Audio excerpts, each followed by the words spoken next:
ధాతు విభంగ సుత్తం గురించి ఇదొక చిన్న విశ్లేషణ. అసలు మనం నేను, నాది అని అనుకుంటాం కదా, నిజానికి అది ఏంటి?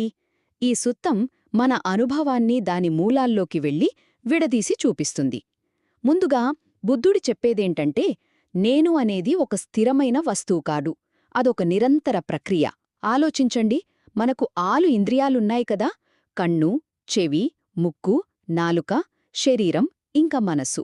వీటికి ఏదైనా అనుభవంలోకి వచ్చినప్పుడు మనం 3 రకాలుగా ఫీలవుతాం: సుఖంగా, దుఃఖంగా లేదా ఏమీ లేకుండా, తటస్థంగా. అంటే 6 ఇంద్రియాలు, 3 రకాల ఫీలింగ్స్, మొత్తం 18 రకాల స్పందనలన్మాట. ఈ ప్రవాహమే మనకు నేను అనే ఫీలింగ్ని ఇస్తుంది. అయితే అసలు సమస్య ఎక్కడొస్తోంది? చూడండి, సమస్య అనుభవంలో లేదు, దానికి మనం అతుక్కుపోవడంలో ఉంది. ఏదైనా సుఖమైన అనుభవం కలిగితే దాన్ని వదలకుండా పట్టుకుంటాం, ఇంకా కావాలి ఇంకా కావాలి అనుకుంటాం. ఈ అంటిపెట్టుకోవడాన్నే ఉపాదానం అంటారు. ఇదే మనల్ని దుఃఖంలో పడేస్తోంది. సరే, మరి దీన్ని వదిలించుకోవడమెలా? ఇక్కడే బుద్ధుడు అసలైన ఇంద్రియ నిగ్రహం గురించి చెప్తారు.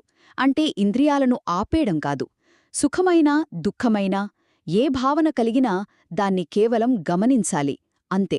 ఇది ఎప్పటికీ ఉండదని, ఏదో కారణం వల్లే వచ్చిందని తెలుసుకోవాలి.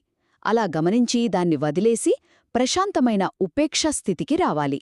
సో, చివరిగా చెప్పేదేంటంటే, మన అనుభవం అనేది కేవలం ఇంద్రియ స్పందనల ప్రవాహం, అంతేగాని ఒక శాశ్వతమైన నేను అనేది ఏదీ లేదు.